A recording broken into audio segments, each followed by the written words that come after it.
Hey everyone, it's Jenna Melanson from Canadian Beats Media, and I'm here with Jennifer Hall from Mobius Artist Management in Toronto for our newest segment of Inside the Music.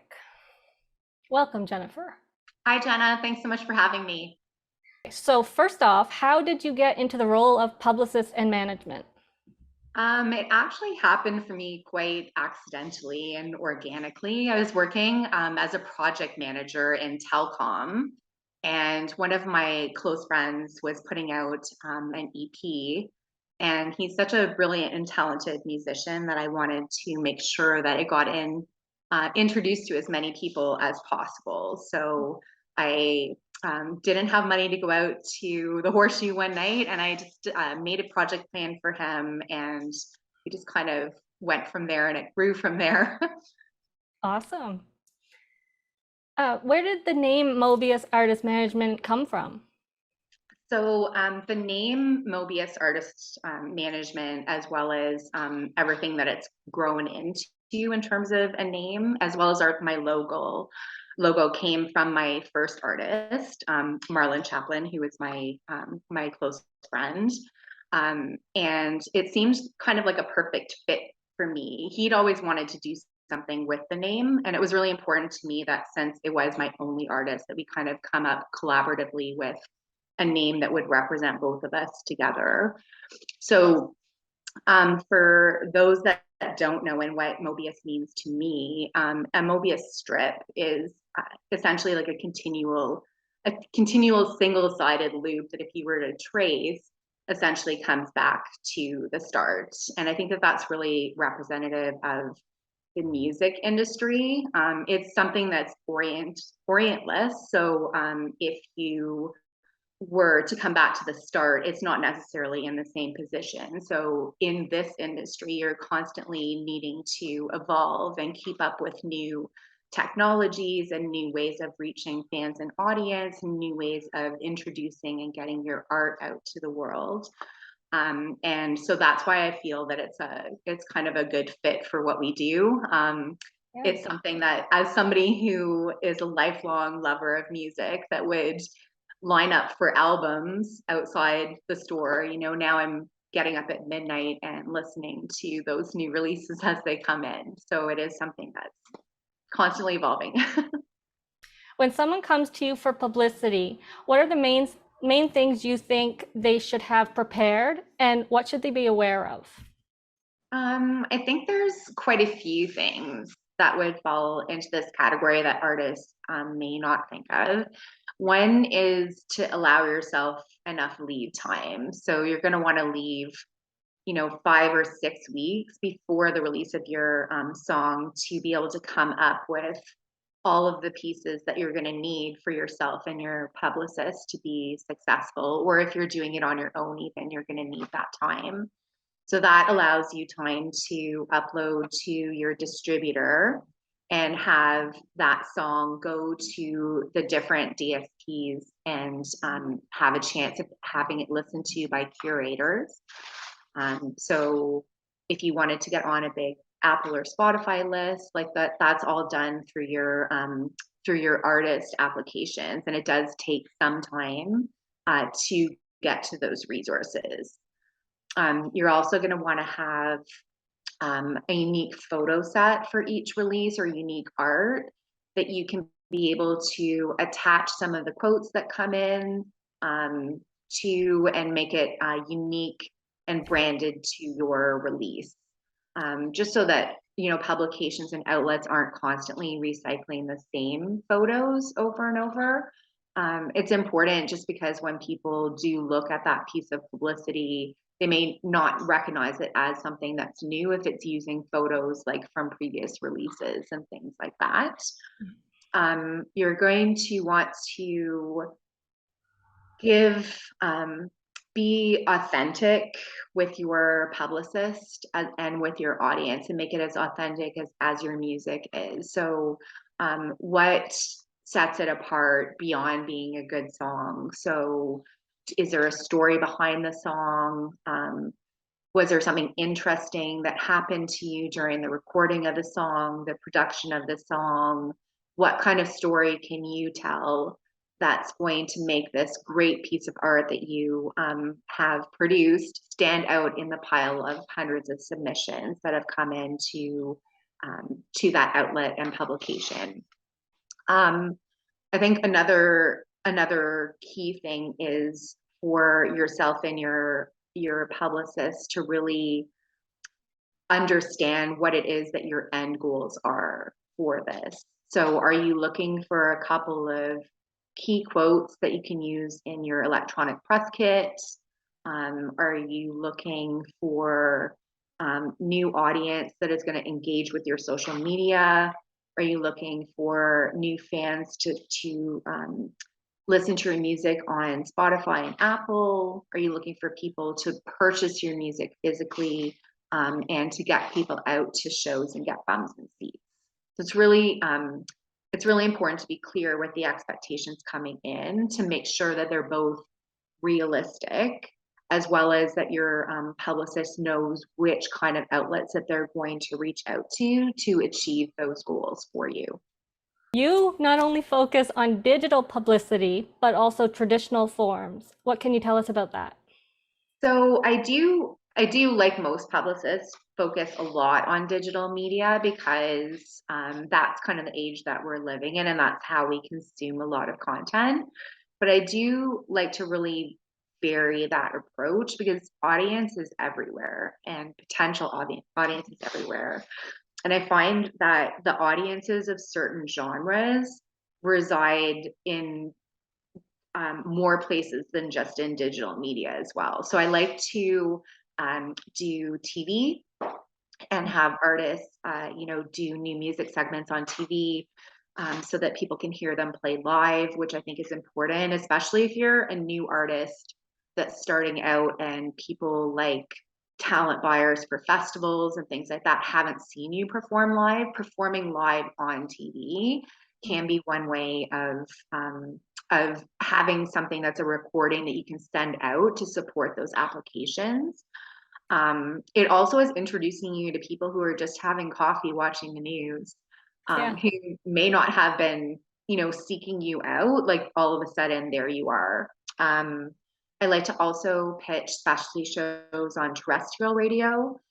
So some of those shows on CIUT and some of the other college radio stations are ways of reaching new audience who, again, may not have heard of you. Podcasts are a big one right now. A lot of people have long commutes right now or have the ability to actually listen to that kind of thing during their work days.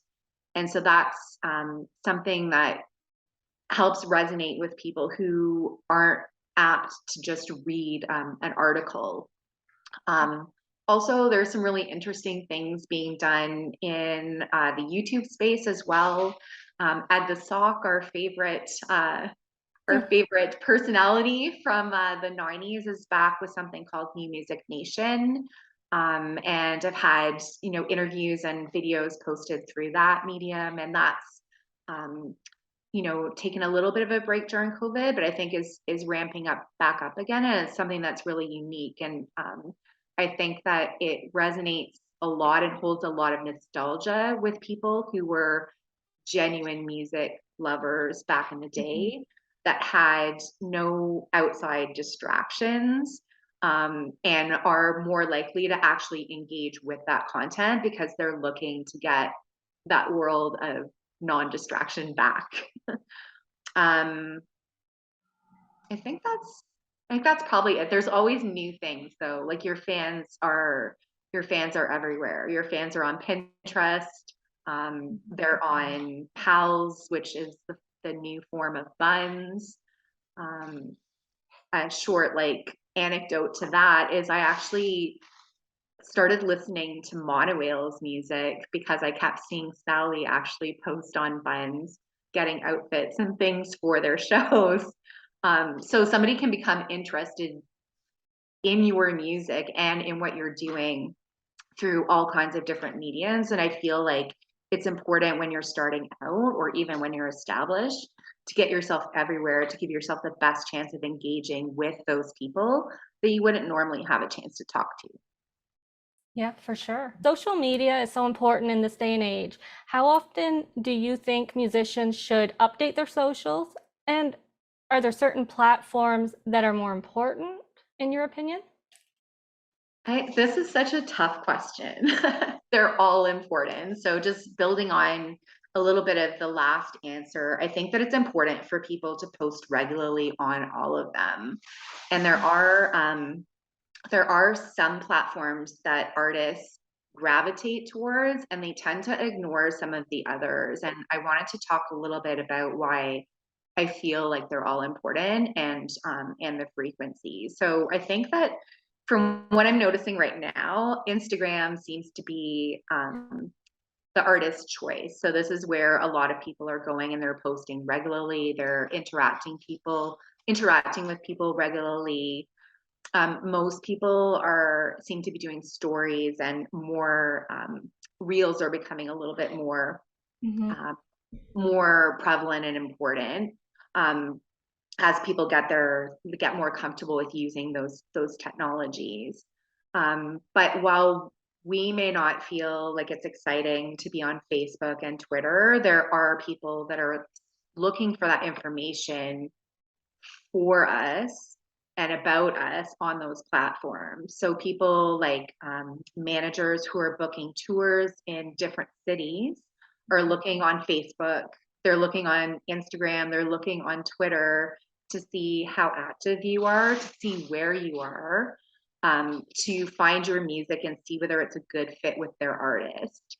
Talent buyers are also looking when they're considering your festival applications to see, what you sound like, what you look like, what your engagement's like, all of those kinds of things. So if we ignore those two platforms, which we seem to feel are less important, those are actually where the people that we want to reach professionally might be.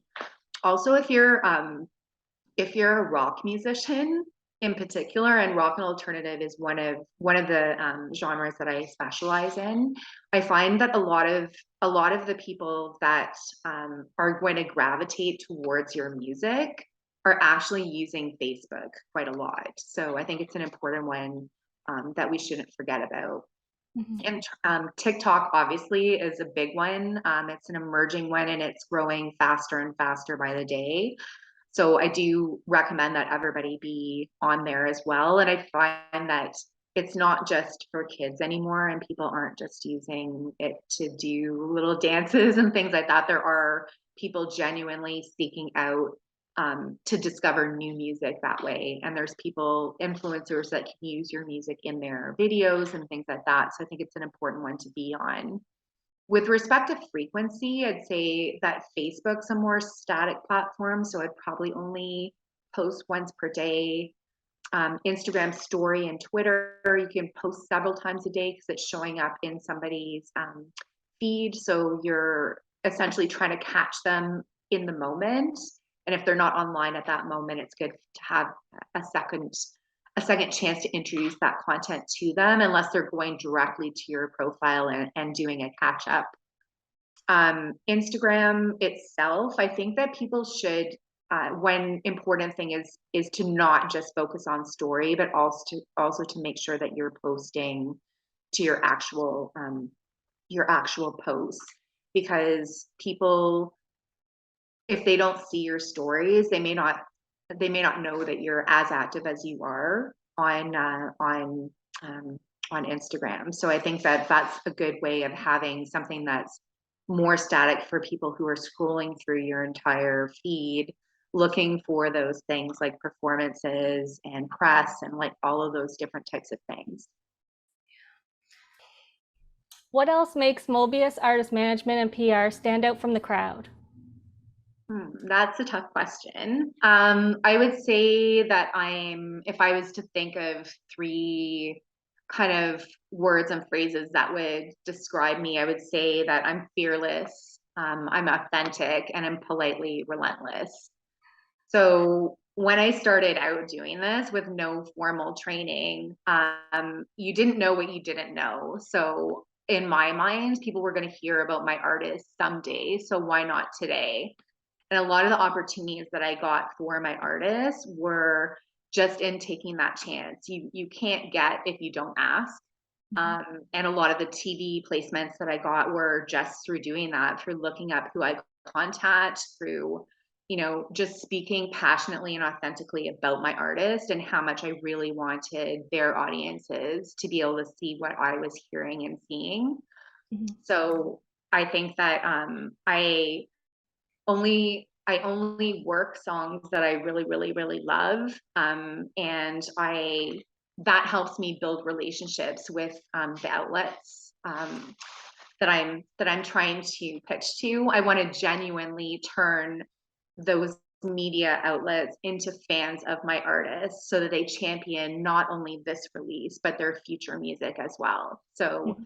some of the people that I pitched in those early days for press, I told the real story of why this artist was important to me, why their music was important to me, and they still come to those shows.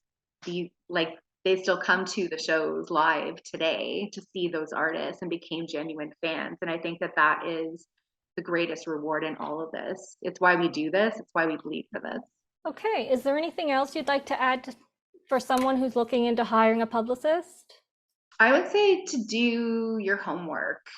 So, if you're going, it's just like a publicist publishing or pitching to a publication where it does the bigger the publicist or the bigger the publication isn't always the better choice for you. That person has to be someone that you connect with, that you can have a genuine connection with and be as authentic as you need to be and as honest as you need to be with, in order to have the most success for your release.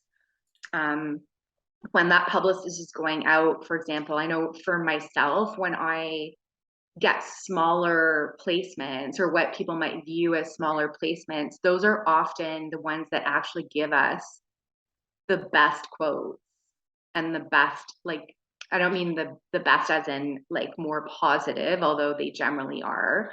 But the more